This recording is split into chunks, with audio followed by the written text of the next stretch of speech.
Hello అండి, ఈరోజు మనం స్టఫ్ క్యాప్సికమ్ కర్రీ చేసుకుందాం. Meal maker stuff capsicum curry అది ఎలాగో చూద్దాం. దానికి కావాల్సినవండి గ్రేవీ గురించి అండి. ఇవి జీడిపప్పు, చెక్క, లవంగాలు, దాల్చిన చెక్క, లవంగాలు ఇవన్నీ కలిపినవండి. ఇవి ఇలాచి, అల్లం, వెల్లుల్లి, గసగసాలు, కొబ్బరి, వేరుశనగుళ్ళు ఇవన్నీ గ్రేవీ గురించి. ఈ ఉల్లిపాయ వేసి గ్రేవీ చేసుకోవాలి. టమాటో అన్నీ మిక్స్ చేసుకొని ఇవి గ్రేవీ గురించి. తర్వాత మిల్ మేకర్ అంటే ఇలా ఈ విధంగా వేడినీటిలో నానబెట్టిన తర్వాత చిన్న చిన్న ముక్కలు చేసి ఉంచుకోవాలి, అంతే. ఇవి స్టఫ్ గురించి అండి. ఈ స్టఫ్ చేసుకోవాలండి. మిల్ మేకర్ ఇందులో స్టఫ్ చేసుకోవాలి. ఇది వేరే కర్రీ చేసుకోవాలి.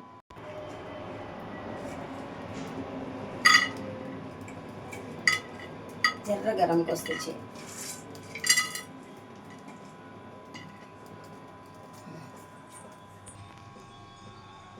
జీలకర్ర, ధనియాలు ఇవన్నీ వేయించుకోవాలండి బాగానే.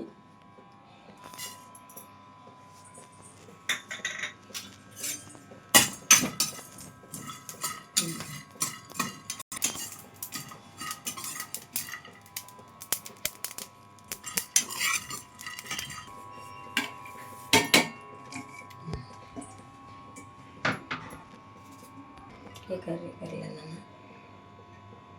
फ्राई कर लेना बाद।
చూసారా, క్యాప్సికమ్ చిన్న చిన్న సైజు తీసుకొని ఇలా కట్ చేసుకోవాలండి. అంటే పూర్తి కట్ చేయకూడదండి, కొంచెం కట్ చేసి కొంచెం ఇలా ఉంచాలా.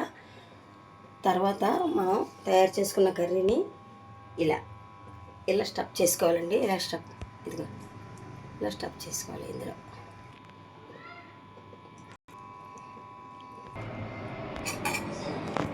తీసుకున్న క్యాప్సికమ్ని ఇలా ఆయిల్లో ముందుగా ఫ్రై చేసుకోవాలి.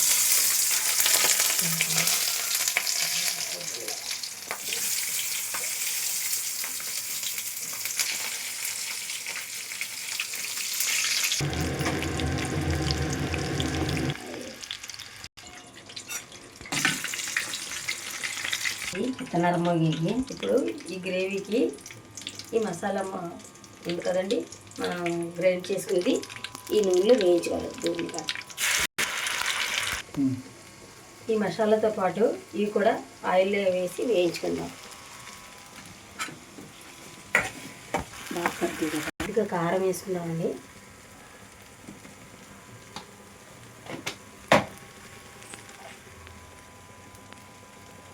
రుచికి తగ్గట్టు కొంచెం సాల్ట్ అండి, కొంచెం పసుపు, వాటర్ యాడ్ చేసుకుందామండి.